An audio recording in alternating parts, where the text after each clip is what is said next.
నమస్తే అండి. మరొక అంశంతో మళ్ళీ మీ ముందుకు వచ్చేసాము. ప్రధానంగా నిన్న అవినాష్ రెడ్డికి సంబంధించినటువంటి సిబిఐ కోర్టులో జరిగేటువంటి విషయంపైన మనం రామారావు గారితో మాట్లాడే ప్రయత్నం చేద్దాం. సార్, ప్రధానంగా నిన్న సిబిఐ కోర్టులో అవినాష్ రెడ్డిపై జరిగినటువంటి సిబిఐ విచారణకు సంబంధించి మీ విశ్లేషణ ఏంటి? అంటే నిన్న సిబిఐ కోర్టులో ఏదో అంటే గొడవలు జరిగిపోతాయి, ఏదో అరెస్ట్ జరిగిపోతుందని చెప్పేసి వాళ్ళు ముందస్తు జాగ్రత్తలతో వచ్చేసారు. అంటే ఒకవేళ అరెస్ట్ అంటూ జరిగినట్టయితే ఎంత గలాభా సృష్టించాలో అంత గలాభాకి తగిన ప్రిపరేషన్తో వచ్చారు. మరి పోలీసులకే తెలియకుండా ఉంటుందా? అయితే ఇక్కడ నన్ను జరిగిన దాంట్లో చాలా ప్రశ్నలకి దాటవేశారట, మౌనమే సమాధానం చెప్పారట. బయటకు వచ్చిన తర్వాత మీడియాని ఏదో అన్నాడు, నేను సత్యహరిచంద్రుని మీడియా నన్ను వక్రీకరిస్తుంది, దయచేసి నన్ను అర్థం చేసుకోండి అని చెప్పాడు. అది కరెక్ట్ కాదు, ఇది కరెక్ట్ కాదు. మళ్ళీ మామూలుగా కూర్చుంటారనుకోండి.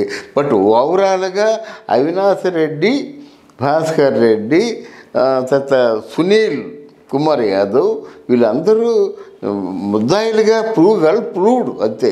దీంట్లో ఎవరు నెంబర్ 1, ఎవరు నెంబర్ 2, ఎవరు నెంబర్ 3 అనేది వాళ్ళు తేలుస్తారు, సిబిఐ తెలుస్తారు. కానీ వీళ్ళు ఎస్కేప్ అవడానికి అవకాశం లేదు. కనుక రేపు పొద్దున మళ్ళీ ఇంకోసారి విచారణలో కూర్చున్నా సరే వాళ్ళు ఖచ్చితంగా నేరాన్ని ఒప్పుకోవాలి. అంటే ఒప్పుకునే ముందు వాళ్ళు ఒప్పుకుంటారా, ఇంకెవరినైనా కలుపుతారా అన్నదే డౌట్ ఇప్పుడు. ఓకే, ఇటు సిబిఐకి కానీ ప్రజలకు కానీ ఏంటంటే వాళ్ళు అంతటితో మేమే చేస్తామని ఒప్పుకుంటే పర్వాలేదు. లేదండి మా వెనక మీరున్నారు, ఈ పెద్ద మనిషి ఉండబట్టే మేము చేయగలిగాము, మాకు భరోసా ఇచ్చింది ఈ పెద్ద మనిషి అంటే అని చెప్తే అప్పుడు కొంచెం చికాకుల్లో పడుతుంది, గవర్నమెంట్ చికాకుల్లో పడుతుంది, వీళ్ళు మన అవినాశ్ చికాకుల్లో పడతాడు. తర్వాత దీన్ని సుపారీ ఇస్తా అన్న వ్యక్తి ఎవరు? ఆయనకి అంత ఉక్రోషం ఎందుకు వచ్చింది, అంత ప్రతీకారం ఎందుకు వచ్చింది, వాళ్ళిద్దరి మధ్య ఉన్న డీల్ ఏమిటి? మరి ఇవన్నీ రావాలి కదా, ఇవన్నీ తేరాలి కదా. ఇది ఎవరు, దీని వెనుకున్న కారకులు అన్నది కూడా కోర్టుకి చెప్పాలి కదా, చెప్పకుండా శిక్షలు ఎలా చేస్తారు? కనుక ఇవన్నీ కూడా అసంకల్పితంగానే మిగిలిపోయినాయి. రైట్. మరో పక్కన సిబిఐ వాళ్ళు మేము విచారణకు వెళ్ళే సమయానికి అక్కడ హత్యాస్థలంలో అంతా తారుమారు చేసేసారు, కాబట్టి మేము టెక్నికల్ ఆస్పెక్ట్స్లో మేము విచారణ జరుపుతున్నాం అన్న మాటకి అటు పక్కన అవినాష్ రెడ్డి కావచ్చు, లేకపోతే ప్రభుత్వ సలహాదారుడు సజ్జల గోపాలకృష్ణ కూడా కావచ్చు, వీళ్ళు గూగుల్ సంథింగ్ ఒక పదం వాడుతూ, కొత్తగా ఒక పదం వాడుతూ, టేక్అవుట్ అనే ఒక పదం వాడుతూ ఈ చంద్రబాబు నాయుడు కనుసన్నల్లో లేకపోతే ఆయన మార్గదర్శకాలు సిబిఐ వాళ్ళు నడుస్తున్నారంటూ ఒక చెడు విష ప్రయోగాన్ని చేసే ప్రయత్నం చేస్తున్నారు. ఒకవేళ నిజంగా చంద్రబాబు నాయుడు గారు కనుక అంత సెంట్రల్ గవర్నమెంట్ స్థాయిలో ఉన్నటువంటి సిబిఐని కనుక శాసించే స్థాయిలో ఉంటే ఇంతకాలం ఎందుకు కేసు నడిపిస్తారు? ముందుగానే వాళ్ళకి ఫేవరబుల్గా చేసుకునేవాళ్ళు కదా.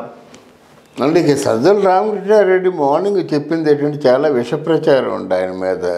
ఈయన ఒకవేళ చంద్రబాబు నాయుడికి కానీ సిబిఐని శాసించేటువంటి చంద్రబాబు నాయుడు తాలూకు కనుసన్నల్లో సిబిఐ నడుచుకునేలా ఉండేటైతే మరి కేంద్రం ఎందుకండి, అధికార గణం ఎందుకండి? వాళ్ళ అటు వాళ్ళు కూడా చాలా విషయాల్లో క్రోడీకరించుకొని చేయాలనుకుంటే చేస్తారు, వద్దనుకుంటే మానేస్తారు అన్నమాట.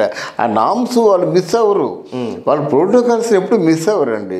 అందువల్ల వీళ్ళు ఏదో మామూలుగా రాజకీయాల్లో చూసారా చొప్పదండి ప్రశ్నలు, చొప్పదండి సమాధానాలు చెప్పినట్టు ఇక్కడ చెప్తే ఎలా కుదురుతుంది? చంద్రబాబు నాయుడికి సిబిఐకి సంబంధం ఏంటండి? అపోజిషన్లో ఉన్న వీళ్ళే మేనేజ్ చేయగలిగితే మరి ప్రభుత్వంలో ఉన్న వాళ్ళు ఇంకా చేయాలి. అది ఒకటి. రెండోది ఏంటంటే మీరు ఏమైనా ముందు చెప్పారు, మీరు గుండెపోటు అని చెప్పారు. గుండెపోటు ఏమైపోయింది? తర్వాత నెత్తిరి వాంతులు అన్నారు. నెత్తిరి వాంతులు ఏమైపోయి మరి ఒళ్ళంతా ఎందుకు కుట్టారు, తలకాయ ఎందుకు కుట్టారు, బాత్రూమ్ ఎవరు క్లీన్ చేశారు, బాత్రూమ్ క్లీన్ చేయవలసిన అవసరం ఏమొచ్చింది? ముందు వాళ్ళని అరెస్ట్ చేయాలి కదండి, వాళ్ళు పెట్టాలి కదా. బాత్రూమ్ ఎవరికి అడిగారు, ఎందుకు అడిగారు? 2 లీటర్ల రక్తం పోయిందని చెప్పినప్పుడు 2 లీటర్ల రక్తాన్ని తుడిచిపెట్టిన వాళ్ళు, తుడిచిపెట్టమని చెప్పిన వాళ్ళు ఎవరు? వీళ్ళు మరి విజయసాయి రెడ్డి ఎందుకు నెత్తురు వాంతులు చేసుకున్నాడని చెప్పాడు, ఎందుకు హార్ట్ అటాక్ వచ్చిందని చెప్పాడు. హార్ట్ అటాక్కి నెత్తురు వాంతులకి సంబంధం ఏమిటి? కనుక అలాగే మా చిన్నాయన చనిపోయాడు, నాకు తండ్రి లేకుండా చేశాడని చెప్పేసి అంత నిజాయితీగా నువ్వు ప్రెస్గా చెప్పుకున్నావే, నీకేం తెలుసు? హత్య చేసినట్టు తెలీదు, కుట్లేసినట్టు తెలీదు. అందువల్ల ఇన్ని లోపాలు కనిపిస్తుండగా ఈ లోపాలన్నింటినీ కవర్ చేసుకొని తీర్పు ఇవ్వమంటే ఎందుకు తీర్పు ఇస్తారండి? నువ్వు ఎందుకు అలా చెప్పావు? మా చిన్నాడిని ఎవరో మర్డర్ చేశారని ఆ రోజు ఎందుకు చెప్పలేదు? వచ్చి చూసేసరికి మా చిన్నాన్ని మర్డర్ చేశారు, రక్తం మడుగులో కొట్టుకుంటున్నాడు, దీనికి నిజాలు ఆలోచించండి, మనకు సిబిఐ మా ఎంక్వైరీ కావాలి అని ఆ రోజు చెప్పావు కదా నువ్వు. అది ఎంక్వైరీ చేశారు చెప్తున్నారు, దానికి అంగీకరించండి మీరు. ఇప్పుడు ఎందుకు ఎస్కేప్ అవుతారు, ఎందుకు దూరంగా పారిపోతారు మీరు?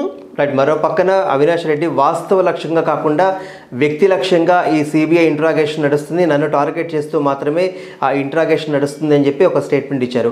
ఒకవేళ వ్యక్తి టార్గెట్గా చేయదలుచుకుంటే ఎందుకు అవినాష్ రెడ్డి మాత్రమే ఎందుకు టార్గెట్ అవ్వాల్సి వచ్చిందంటారు? లేదండి, అవినాష్ రెడ్డి టార్గెట్ కాదండి. అవినాష్ రెడ్డి, భాస్కర్ రెడ్డి మాట్లాడారు అంతేగాని అవినాష్ రెడ్డి టార్గెట్ వెళ్ళిపోతారు. ఇంకా మిగతా ఉన్నాయి కదండి. అదేమో అసలు కేసులు పూర్తిగా తప్పుదో పట్టిస్తున్నారు కానీ అసలు 400 కోట్ల రూపాయలు డీల్ అన్నారు. 400 కోట్ల రూపాయలు డీల్ కూడా వివేకానంద రెడ్డి ఉండిపోయిందని చెప్పారు. అక్కడ గొడవ జరిగింది. ఎందుకు గొడవ జరిగింది, ఎంతవరకు వచ్చింది, ఆ డబ్బులో ఎంతలో పుట్టింది, దీని వెనక్కున్నటువంటి సెటిల్మెంట్ ఏమిటి, మరి ఎన్ని రావాలి కదండి. సామాన్యులు మనమే ఎన్ని రకాలుగా ఆలోచిస్తున్నట్టు కేంద్రం సిబిఐ ఆలోచిస్తుందండి. కనుక ఎవరైనా సరే నేరం చేసుకున్న వాళ్ళు ఇంకా వెనక్కి పారిపోవడానికి అవకాశాలు లేవండి. వాళ్ళు ఒప్పుకొని తీరాలి. ఎందుకంటే ఎవరో ఒకరు వాళ్ళు ఒప్పుకోకపోయినట్టయితే ఇది ఎలాగ కొనసాగడానికి అవకాశాలు లేవు. రైట్. మరో పక్కన తీసుకున్నట్లయితే తగుదురమ్మంటూ ప్రతి అంశానికి నేనున్నానంటూ సజ్జల గోపాలకృష్ణ గారు ప్రెస్ మీట్ పెట్టి చెప్పడాన్ని ఎట్లా చూడాలి? గతంలో జరిగినటువంటి ఎంప్లాయీస్ విషయంలో ఆయన మీరు కలవ చేసుకోవద్దు అంటున్నా కానీ ఆయనే కలవ చేసుకోవడం, మళ్ళీ ఇదే విషయాన్ని సాధారణంగా ప్రభుత్వంలో ఏదన్నా ఒక వివరణ ఇవ్వాలంటే సంబంధించిన శాఖకు సంబంధించిన కమిషనరో లేకపోతే మంత్రో ఇస్తారు. కానీ వాళ్ళు ఎవరిని కాకుండా ప్రతిదానికి ఈయనే ముందు వచ్చి నిన్న కూడా ఈయనే వచ్చి వివరణ ఇవ్వడాన్ని ఎట్లా చూడాలంటారు? సజ్జల మాటలు విని నవ్వుకుంటున్నారండి జనాలు. ఎందుకంటే అసలు సగం చెడిపోయింది ఎక్కడంటే అక్కడే చెడిపోయాడు. తర్వాత ఏంటంటే ఇక్కడ సజ్జల కథ మాటలు స్క్రీన్ ప్లే డైరెక్షన్ అంతా చంద్రబాబు నాయుడు అన్నాడు. సినిమా భాష ఎందుకు, ఒక పక్క ప్రాణాలు పోయి తండ్రి ప్రాణాలు పోయి పాపం దిక్కుమాలని పక్షిలా తిరుగుతూ ఉంది సునీత రెడ్డి. ఆవిడకి ఏదో పరిష్కారం కావాలి కదా. ఆవిడేం కోరుకుంటుంది, నా డబ్బొద్దు, నా తండ్రిని అంత అమానుషంగా చెప్పేవాడికి శిక్ష పడాలంటుంది. ఆ శిక్ష పడితే ఆవిడకి శాంతిస్తుంది.